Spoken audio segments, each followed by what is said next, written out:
Let me start asking you by this question. Why do you buy a rental property? Why does anyone buy a rental property? You bought a rental property for passive income, right? You ran the numbers on a spreadsheet, you factored in the mortgage, the taxes, the insurance, you budgeted for property management. They told you their fee was 8%. Simple. You look at your projected cash flow and everything looks golden. You thought to yourself, man, I'm now a real estate investor with money rolling in. But then 6 months go by, you open your monthly owner statements and the cash hitting your bank account doesn't match with that spreadsheet number. Your cash flow has disappeared. Is it happening to you, my dear investor friends, today? Where did your money go? Can you, my friend, do something about it? In fact, some months you are barely breaking even. You text message your buddies wondering why passive income feels like a second job that pays negative money. Did the furnace break? No. Did the tenant stop paying rent? No. You are being nickeled and dimed to death by the property management fee shell game. Welcome to their games. They own the game so you can never win. They slowly drain your profits month after month while making it look completely normal. Their contract clauses quietly eat your returns, and one simple calculation can tell you whether your property manager is making you rich or just making themselves rich. Now, let me clarify right out of the gate. I'm not saying all property managers are inherently evil or that you shouldn't use one. A great property manager is worth their weight in gold. They save your time and keep you compliant. But there is a massive difference between paying a fair price for honest labor and getting trapped in a systematic fee structure designed to strip the cash flow directly off your bottom line. Today, we are exposing the 4 major junk fees that are quietly killing your rental returns, how to spot them hidden in plain sight inside your contract, and the exact questions you need to ask to take your cash flow back. And these are not high interest rates, not property taxes, not insurance, not even vacancies. Let's get into it. Hey everyone, if you don't know me or are new to my channel, my name is Vikram Chopra. I was an investment banker turned broker in the Greater Charlotte metropolitan area where I live and invest, and I help other investors reach their financial goals through real estate investing. Act 1. The illusion of low percentage. When you shop around for property management, the first question everyone asks, what is your monthly fees? Company A says that they charge 10%. Company B says that they charge 6%. If you're trying to maximize your margins, you sign with Company B. Here you go. That is exactly what they want you to do. The scam, or let's call it what it is, the predatory pricing model is what many companies intentionally drop their base monthly percentage to an unsustainable low number just to get you in through the door. They know they can't survive on a flat 6% fee. So how do they make their real money? They backfill their revenue by inventing mandatory line item junk fees that you won't notice until the tenant moves in. Let's look at the actual math. Imagine buying a rental property that should cash flow $500 every month. Sounds great, right? Actually, that sounds awesome. In this market, getting even $300 in monthly cash flow is mind-blowing. But for easy math, we stick to $500. Now subtract 10% management fees, subtract leasing fees, subtract inspection charges, subtract maintenance coordination, subtract renewal fees, subtract administration charges, subtract technology fees, subtract markup on repairs. Suddenly that $500 has become $150. Or worse, negative. I wouldn't be surprised if an investor gets a call from a property manager and he says, hey, you owe me $200 this month. The cash flow from the tenant was so poor that after subtracting all my $1 million in fees, there's nothing left. So cough up $200 for my services for this month. Funny, isn't it? Dreadful for the investor. Here's what many new investors don't understand. Cash flow doesn't disappear all at once. It leaks. Just like a tiny hole in a bucket, one drop at a time. You barely notice it until one day the bucket is empty. Gone. That's exactly how bad management contracts work. The fees seem tiny individually, $50 here, $100 there. 10% sounds reasonable until you add everything together. And that's where the real damage begins. But wait, the percentage fees isn't even the biggest problem. Let's look at budget airlines in the US or in Europe. I'm not sure how many of you have flown Frontier or Allegiant. Spirit used to be the same, but that airline folded. All these airlines charge fees for carry-on and check-in baggage. You have to pay additional for seat selection, airport check-in, and printing boarding passes. Once you're in flight, which could be many hours long, you have to pay for hydration and snacks. I don't know how many of you remember, but the CEO of Ryanair wanted to apply apply a €1 fee to use the bathroom in the plane. And if you took longer than a specified time, the fee will be €2. Of course, the courts didn't allow this nonsense. See the million ways you can be and are robbed. I was so pissed because of these fees that I de-invested all but one rental property in Chicago. You can watch my video here. But there is something much worse. Act number 2, the anatomy of 4 cash flowing killers. Let's break down the 4 most common line item cash flow killers you want to watch out for. Number 1, the maintenance markup. This one trips almost everyone. Let's say pipe burst or a water heater needs a minor fix. The plumber charges $400. A transparent property manager passes that $400 bill directly to you. But a company using markups will add 10 to 15% coordination fee on top of that bill. Suddenly, a repair you did not even approve costs you $460. Think about that. Think about the incentives this creates for the property management company. The property management company now makes more money when things break or when repairs cost more money. They have zero incentive to negotiate a lower rate with the plumber because their cut scales with the size of your bill. And that's not even the worst part. I hired a property manager for one of my properties here in Charlotte. The bathroom tub clogged and he sent his plumber. The plumber, God only knows what he did, charged me $200 for that. 2 months go by and the tenant found my number from somewhere and called me. She said the tub was never fixed. Whatever that plumber did was pointless. I told her that it's been 2 months, so you probably are letting your hair drain into the tub. She said, no, the tub never worked. Not even afterward, that plumber did something to it. I called up the property manager and he said that the tenant is lying. He said he'll send a plumber again, but there is a charge. And guess what it is? Another $200. That's right. A second time. And guess again, was the issue resolved? No! There were some other problems that were involved in that building, but I don't want to get into those right now. So think about it. The tenant is pissed because she can't use a second bathtub. I am pissed because I spent so much money and the problem still persists. Who is delighted in this whole fiasco? The property manager. You should always ask one simple question. Do you mark up your contractor invoices?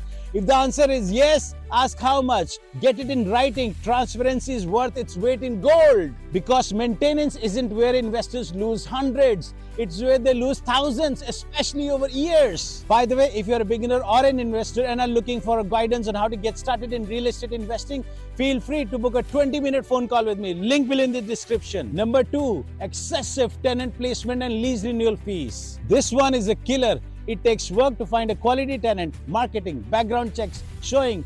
Charging a reasonable upfront fee for that is normal. What is not normal is charging 50 to 100% of the first month rent every single time a tenant renews the lease or moves out. If a tenant wants to stay another year, all it takes is a software template update and 2 digital signatures. Charging you $250 to $500 for a lease renewal is pure profit extraction. It penalizes you for doing exactly what you want, keeping a stable long-term tenant. The rents in Alexandria, where I have condos, is over $2,500 every month. Since these are high-rise condos, the condo fee is closer to $1,000 every month and it's due even if your condo is vacant. The least a property manager charges for a condo that rents for $2,500, that's $200 a month. Think about it. With condo fees, property management fees so high, you hardly make any money off your investments. And the condos are not cheap. Most of them are over $250,000. And one more thing, I had a recent vacancy in my condo. The property manager told me 3D pictures are in. Everyone uses 3D pictures these days. I asked how much do they cost and he said $275. Wow! Now for a property manager to list your home and take pictures, he wants $275 on top of his monthly fees. Don't you think that's daylight robbery? I told him, I don't care about 3D pictures. I'm not paying you $275 for this new gimmick you started. No wonder investors can barely break even with so many different monthly fees. Number 3, setup and technology fees. Oh my God, this is another robbery. Have you ever seen a random $15 to $25 technology fee or portal fee on your monthly statement? That is a property management company charging you for the privilege of using their standard software. It's a cost for doing business that they're directly offsetting onto your cash flow. I use Turbo Tenants for my rental. Turbo Tenant isn't even sponsoring this video. Setting up a tenant in there takes less than 10 minutes. You have to create 2 charges for each tenant. First charge is a one-time fee for security deposit, and the second charge is a recurring fee for rent with a 5% late fee option selected after the 5th of the month. And that's it. And when it's time to renew the lease, there's a calendar pop-up and you select the next year date and change nothing else. All of this is costing the investor $25 every month. This is insanity. This is madness. And that's not all. There's also inspection fee trap. Some companies inspect every quarter. Sometimes it's needed. I've seen an entire village move into a 2-bedroom house. But ask yourself, do you really need 4 inspections every year? Especially if you have an excellent long-term tenant.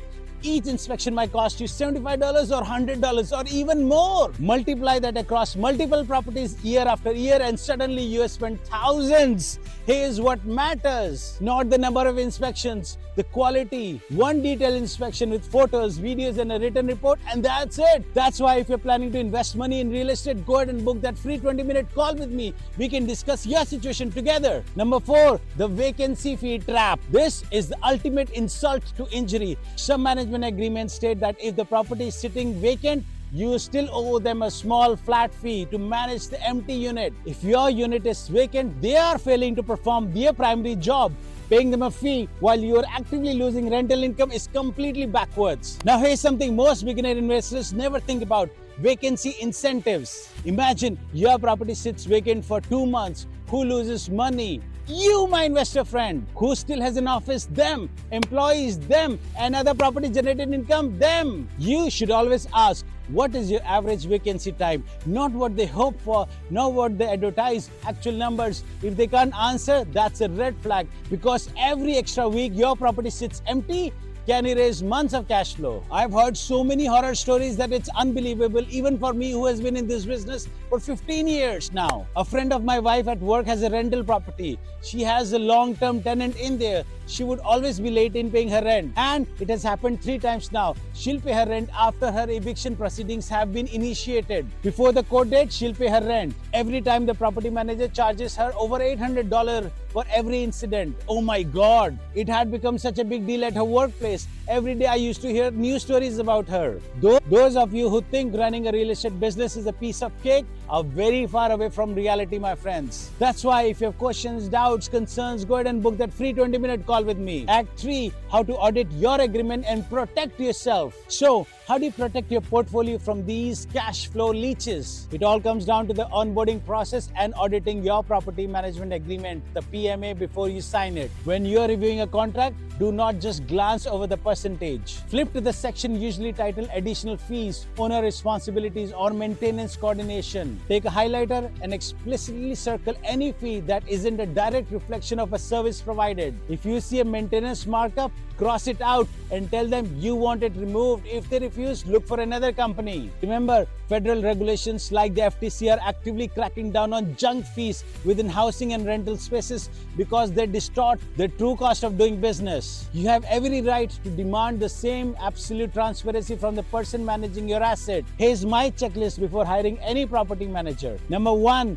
read every fee in the contract. Every single one. Number 2, ask whether the maintenance invoice are marked up. Number 3, ask about average vacancy time. Number 4, ask about the average tenant length. Number 5, ask how many rents are increased. Number 6, request a sample owner statement. Number 7, call an existing client, not just the reference they handpicked. Find independent reviews. Number 8, judge communication. If they're slow before you become a client, do not expect miracles afterwards. Simple, but incredibly effective. I do want you to think about the flip side also for a moment, because this is where many investors make the opposite mistake. They decide, I will self-manage. Great. Who's answering tenants' call at midnight? Who's coordinating contractors while you're on vacation? Who's handling the lease renewals? Who's dealing with late rent? Who is managing an eviction if it comes to that? Who's documenting maintenance issues? Who's staying current on landlord-tenant laws? Suddenly, that free self-management starts costing time, stress, mistakes, and sometimes far more money than hiring a great manager. So don't misunderstand this video.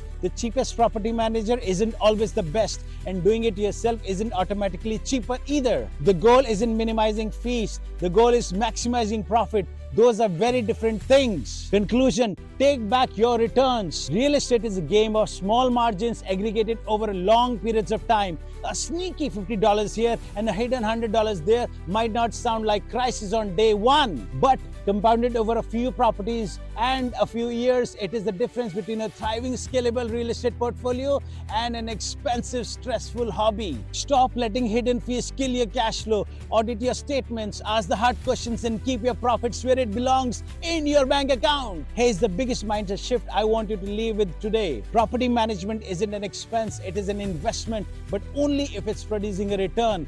If your manager helps increase rent, reduce vacancy, protect your property, keeps quality tenants, handle legal issues correctly, and give you your time back, then they're worth every dollar. But if they're simply collecting rent while quietly charging fee after fee after fee, they're costing you far more than you realize. That's the difference. Before we wrap up, I want to leave you with one final thought. The wealthiest real estate investors I know rarely obsess over paying the lowest fees. They obsess over building the best systems, because great systems create predictable profits. A great property manager is a part of that system. A bad one is a leak in the bucket. Your job as an investor isn't to eliminate every expense. It is to eliminate every unnecessary expense. That's a massive difference. So tonight, pull out your latest owner statement, go through every charge, highlight anything you don't understand, call your property manager, ask questions. A professional manager won't be offended. In fact, they will appreciate that you're paying attention, because this is your business and nobody will care about your cash flow more than you.